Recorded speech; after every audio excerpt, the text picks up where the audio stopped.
Just another learning or tidbit is this piece. This is what it looks like when it's totally, I hope you guys can hear me, when it's put together right.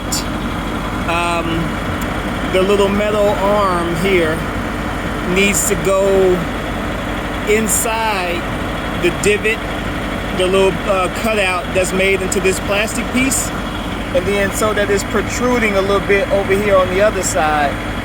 And so again, like I said, let me close the door for this reefer next to me. So like I said, when you turn it from heat to air, right now I'm turning it, down to the cool side. You see that arm is moving properly down into the cold position. And I guess that's what moves the blend door, or the blend door moves that arm.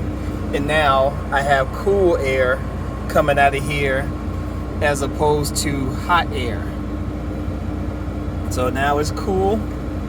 When I come back over here and I switch this from up to hot, that arm starts coming up. And nothing gets in the way of the other. And then I start getting hot air out of the blower. That's the way it's supposed to work. So again, good luck with your own repair.